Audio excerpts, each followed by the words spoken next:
예, 오늘은 10시에 개장이어서요. 1시간 조금 넘게 시간이 남았습니다. 차분하게 대응하기에는 워낙 심리가 좀 얼어붙은 그런 상황인데요. 예, 그럼에도 불구하고 또 시장에 대한 맥을 짚어봅니다. 중심을 잘 잡아주시는 분이죠. 오늘 시황에서는 블루워크 이동훈 대표님 함께 하겠습니다. 어서 오십시오. 안녕하세요. 주제를 하나 뽑았는데요. 예, 그동안은 저희가 트럼프 트레이딩 이런 거였는데 국내 증시에서의 어려움, 삼성전자의 5만 원 초입 이걸 어떻게 볼 것인가 시장 얘기를 할 겁니다.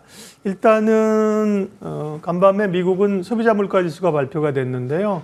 시장 예상치에 부합을 했습니다. 물가는 일단 좀 안정 기조가 그대로 이어지고 있다. 이 정도로 해석하면 되는 건가요? 예, 사실 최근에 선거 이후에 네. 지표에 대한 관심도가 워낙 떨어져서 그렇죠. 좀 예. 그렇긴 하지만 혹시라도 만약에 이게 예상치보다 높게 나오면 네. 그러니까 트럼프 이후에 이제 물가에 대한 어떤 불안함이 있는 상황이었기 때문에 시장이 한 번 더 흔들릴 가능성이 있었거든요. 근데 이제 다행스럽게 예상치 부합, 그러니까 전월 대비 0.2%, 전년 대비 수치도 마찬가지로 예상치대로 나왔고 그런 물가도 역시 예상치하고 완전히 일치하는 그런 수준으로 나왔습니다. 그런데 전월 대비 이게 지금 4개월째 0.2%거든요. 근데 보통 보면 우리가 0.2를 12개월 하면 2.4%가 나오잖아요. 네. 그래서 영준이 목표로 하는 2% 가기 위해서는 이거보다 조금 낮은 수준이 몇 번 좀 섞여줘야 되는데 일단 내려오던 속도에서는 멈췄다. 그런데 이제 일단 목표치에는 근접한 상태에서 보통 우리가 마지막 1마일이라고 합니다만 어쨌든 이제 속도는 멈췄는데 다만 이제 절대적으로 좀 내려와 있는 그런 수준이기 때문에 12월에 금리 인하하는 데는 큰 무리는 없을 것 같다라는 평가가 일단 많이 나오고 있는 상태라서 시장의 평가는 그냥 한마디로 다행이다, 그나마 다행이다, 그렇죠? 이런 예. 평가가 나오는 것 같습니다. 일부 시장에서는 또 미국 증시가 상당히 고점에 와 있는데 물가 지표가 좀 삐끗해서 그러죠. 예. 시장이 흔들리는 것 아닌가 싶었는데 어제는 그 영향보다는 차익 매물이 좀 나오면서 미국 증시가 조정권 보합권이었고요. 트럼프 랠리와 이 비트코인의 광풍은 어떻습니까? 과하긴 하나 그죠? 워낙 기세가 좋아서요. 꺾였다고 보기는 아직 좀 어려운가요?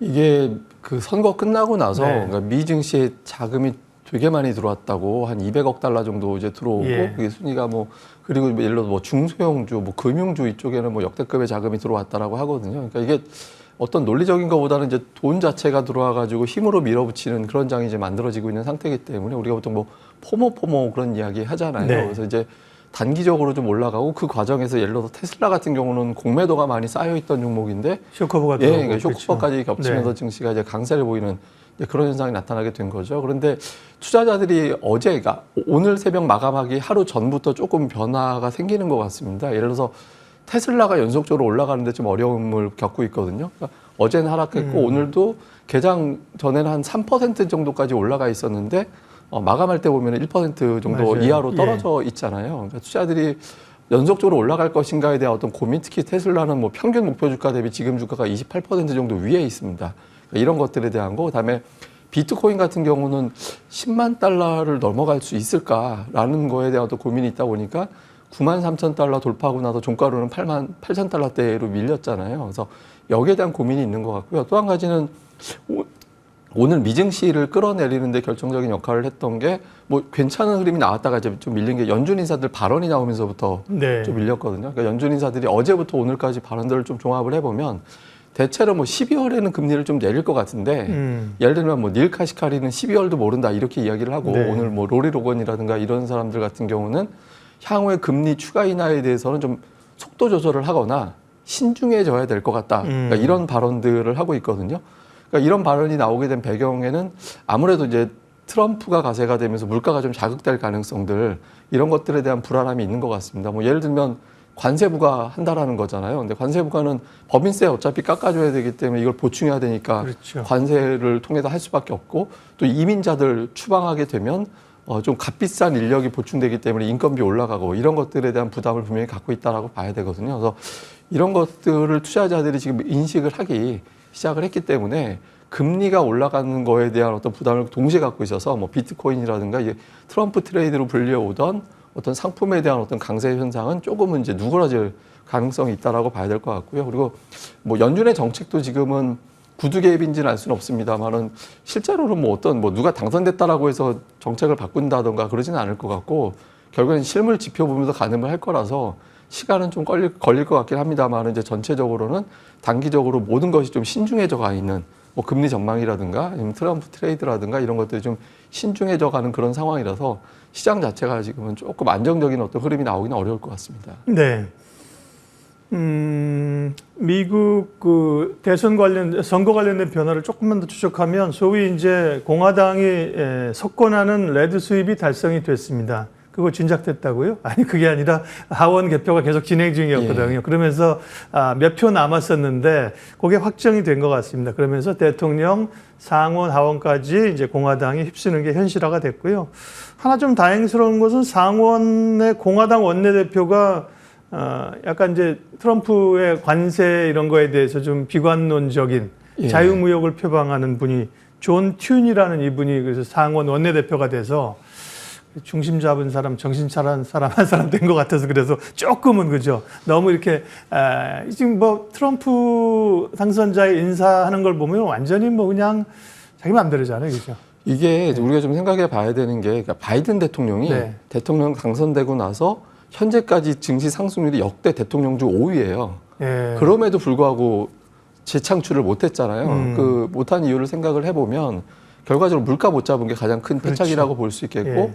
또 고용 지표 좋다고는 하지만 일부 백인을 제외한 일부에서는 이제 고용이 좀 불안정했다라는 네. 평가를 받거든요. 그런데 어쨌든 주식 시장도 우리가 엄밀하게 보면 메가 세븐이 강했던 거지 나머지가 강했던 맞아요. 건 아니었잖아요. 그러니까 근데 이제 인플레이션을 못 잡았다라는 게 가장 치명적인 어떤 문제였다라고 평가를 받는데 지금 만약에 관세 부과가 된다면 미국 증권사들이 분석하는 거는 CPI가 최소 1% 이상 올라갈 거고 그리고 이제 미국의 성장률은 1% 전후 떨어질 것이다라고 예측을 하고 있거든요. 그래서 트럼프가 원래 이제 뭐 거래 기술인가요? 뭐 그렇게 얘기할 때 난 한 두세 개 정도 가져오려고 하면 10개 내나 이렇게 하면서 나중에 협상하는 그렇죠. 방식이잖아요. 그래서 지금 발언 너무 그대로 우리가 받아들일 필요는 없지 않나. 그렇게도 평가가 되는 것 같습니다. 네. FOMC와 금리 향방에 대해서는 언급하셨습니다. 12월에 지금 패드워치 보니까 25bp 내리는 쪽이 80% 정도 됩니다. 예, 예. 12월에는 기존대로 내려가는 흐름으로 적어도 지금까지는 그렇게 보이는데 다만 이제 내년이나 이런 쪽에 대해서 조금 연준 위원들이 조금 슬로우하게 고민들을 보수적으로 가는 것 같다는 말씀하셨고요. 자 이제 국내 증시를 얘기를 해야 되는데 여러 가지 뭐 지수도 밀립니다만 일단 환율이 1,400원을 넘어서는 그런 흐름들이 시장에 부담을 주는 건데 이거 뭐 강달러 때문일 텐데 우리 시장에는 어쨌든 환율 오르는 것이 일부 수출줄 말고는 여러모로 좀 부담이 되는 거죠?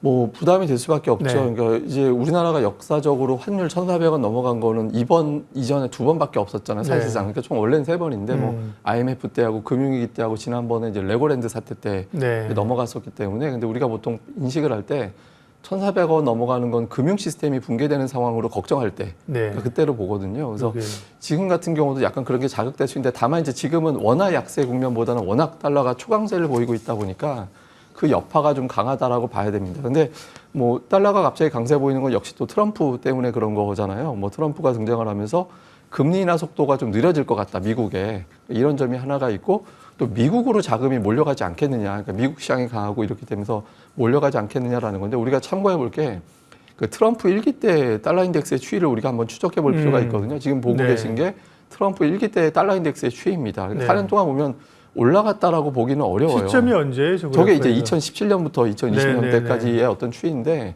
오히려 초반에는 이제 빠졌다가 2018년대 무역 전쟁 나오고 뭐 할 때 잠깐 올라갔다가 그때도 뭐 한 분기 정도 올라갔지 그 다음부터 뭐 폭등했다 이런 분위기는 아니었거든요.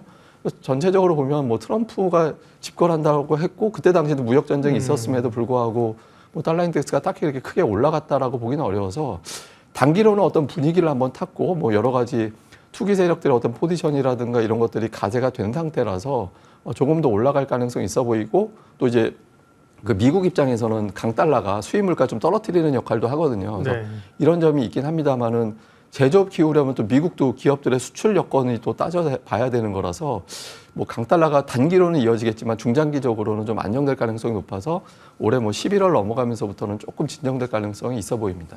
트럼프가 그러지 않았어요? 자기는 뭐 저금리 좋아한다 그러고 달러도 약달러 좋아한다 그러지 않았어요? 본인은? 이게 그 트럼프가 만약에 지금 네. 자기가 재선을 노리는 입장이었다면 파월한테 금리 빨리 내리라고 했을 거예요. 네. 예, 그런 식으로 생각을 해본다면 아마 지금은 조금 그 트럼프의 예. 발언에 지금 최대한으로 좀 반영되는 민감해져 거죠. 있는 맞아요. 그런 상황이라고 네. 봐야 될 것 같습니다. 그런 우리가 뭐 레토릭이라고 하죠. 그런 거에 지금 어쨌든 극강으로 반영되는 그런 것들은 실제하고는 조금 다를 수 있다 말씀하셨고요. 그런데 이제 국내 증시는 소위 트럼프 공포감이 닥쳐오면서 굉장히 힘없이 뭐 심리적뿐만 아니라 수급적으로도 밀려가면서 2,500이 순식간에 무너졌습니다. 밸류로만 보면 이제 아까 이제 역사적으로 환율도 1,400원 넘은 경우로 하셨는데 밸류로만 하면 좀 믿을 수 있는 그런 구간까지는 온 거잖아요. 그렇죠. 우리가 보통 네. PBR로 0.83배 정도가 이제 최근에 바닥 나오는 유형인데 어제 보니까 제가 0.87? 예, 그 정도까지 내려왔으니까 거의 예. 이제 바닥으로 왔다라고 예. 봐야겠죠. 그래서 우리 증시가 유난하게 많이 빠진 건 다른 나라들보다 더 예민하잖아요. 그러니까 시가총액 상위 구조 때문에 그렇거든요. 그렇죠. 그러니까 반도체 플러스 2차 전지가 시가총액 최상단에 있다 보니까 삼성전자가 더더군다나 지금 역대급으로 하락하면서 이게 달러 기준으로 보면은 연간 40% 빠졌거든요. 올해에만. 그러니까 이렇게 이제 낙폭이 만들어져 있는 상태다 보니까 이제 시장이 많이 빠진 건데 다만 이제 그 외국인들이 매도를 많이 하는데 매도하는 걸 보면 조금 다른 측면이 있습니다. 그러니까 이번 주 들어서 외국인들이 1조 5천억 원 팔았거든요. 네. 그런데 삼성전자를 1조 7천억 원을 팔았습니다. 그러니까 만약에 삼성전자를 빼면 2천억 원 순매수. 그러니까 2천억 원 순매수는 3일 동안 나누면 의미가 없는 수치이기 때문에 그냥 관망 정도 하고 있다라고 봐야 돼서 그러니까 투자자들이 삼성전자 빠지는 걸 보고 그냥 지레 겁먹고 매도를 하고 코스닥이라든가 이런 종목군들은 이제 그동안에 최저에서 잡았던 신용 물량 이런 것들이 이제 나오면서 빠지고 있는 현상이다라고 봐야 되거든요. 근데 앞서 말씀하신 대로 주가가 좀 과도하게 많이 빠지면서 우리가 밸류 하단에 도달을 했다라는 점도 있고 그다음에 뭐 실제로 어떤 트럼프가 지금 뭐 IRA라든가 이런 것들을 뭐 여러 가지 보조금 정책을 폐기할 거냐 협상할 가능성이 높다라고 보거든요. 그러니까 미국 우리나라가 이렇게 공장 짓는 지역을 보면 공화당이 그 지역에 어떤 이제 당선이 돼 있는 지역이 되게 많거든요. 그러니까 그쪽에 지금 로비가 들어가고 있다라고 하잖아요. 그래서 이거 계속 유지하게끔 해줘라 이런 식의 얘기가 많이 나오고 있는 상태라서 시장이 점차는 이게 좀 안정될 가능성이 높아서 당장 이제 오늘 만기를 넘기고 나면 이 전후에서는 어느 정도 좀 매도는 조금 진정이 될 가능성이 있어서 좀 바닥을 좀 찾아가는 과정이 되지 않나 이렇게 보고 있습니다. 삼성전자 얘기를 그럼 좀 더 이어서 하면요. 외국인들 매도가 거세고 삼성전자 얘기를 하는 것은 뭐 삼성 반도체 흔들리긴 하나 어쨌든 우리 시장의 대표 주자이고 지수의 영향력이 크고 그렇기 때문인데요. 56,600원입니다. 그러니까 이제 뭐 5만 원 선이 깨진다는 얘기가 있는데 사실은 뭐 그동안 쭉 얘기하면서 우리 대표님하고도 과거의 통계를 본 게 뭐 삼성전자가 그 연봉상 양봉을 하나만 붙이는 경우는 없었다 그러셨잖아요. 그죠? 그런 얘기를 했는데 그 기준으로 하면 사실은 올해 연봉의 양봉을 만들려면 78,000원을 넘어가야 되는데 꽤 요원해 보입니다. 그죠? 삼성전자의 흐름은 어떻게 될까요? 시장 영향은? 그 삼성전자 하락 이유를 막 요즘 막 별의별 설이 많이 돌거든요. 네. 한 10가지는 되는 것 같아요. 네. 근데 이제 최근에 제가 가장 들었던 얘기 중에 좀 비교적 설득력이 있다라고 느껴진 게 뭐냐면 삼성전자가 그나마 생산해서 경쟁력 있는 게 레거시 반도체 네. 쪽인데 HBM 쪽에서는 이제 상대적으로 좀 늦어져 있는 상태니까 근데 중국에 치고 올라오면서 레거시마저 내줄 가능성이 생겼고 또 이제 미국에 만약에 실제로 중국의 어떤 관세부가 한다든가 이렇게 이제 제재를 가하게 되면 삼성의 부품이 장착되어 있는 중국산 제품들이 미국으로 넘어가기가 어려워지기 때문에 내년도에 삼성전자의 실적이 우리가 생각했던 것보다 훨씬 더 안 좋아질 가능성이 있다라는 게 되는 거예요. 그러니까 1차적으로 중국 업체의 어떤 부각, 그다음에 트럼프 당선 이후에는 또 2차적인 어떤 충격 이런 것들이 더해지면서 이제 빠졌다라고 분석하는 거거든요. 근데 다 이제 결과론적으로 나온 거라고 보여지게 되고 일단 삼성전자가 작년보다 어쨌든 올해 예상되는 실적이 훨씬 더 잘 나올 거로 예상이 되는 데다가 특히 우리가 또 통계를 볼 수밖에 없는데 장기적으로 볼 때 삼성전자가 월봉에서 120월선을 이탈했던 건 이전에 2번밖에 없었습니다. 그러니까 네.